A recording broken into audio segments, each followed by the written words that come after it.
Okay, so kasama ko si Butchoy. Dito kami Yeah, sa Halang-Halang, no? Halang-Halangan.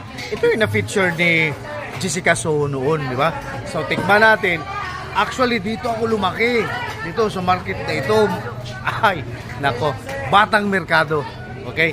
So, hindi ko na alam kung sino-sino na yung mga kapitbahay ko rito. Sana ang iba ay buhay pa. Sana ang iba ay lumabas na sa kulungan. No? Grabe ang mga kababata ko rito. My goodness. Oh, ayan, oh. Ito. So, maghanap muna kami ni Butchoy kung saan dito sa ano. Halang-halang, ha? Halang-halang. Tikman ko yung mais na bigas. Meron pa, di ba? Kapila. Magkano man? 15 pesos. Ayun na. Okay, siya na. Ayan. Ayan, no? Ito yung mais. Oh, mais, ha? Rice. Mais, corn. Ano bang tawag dito? Mais. Basta mais? Oh, mais. Corn. O, corn ba? Corn.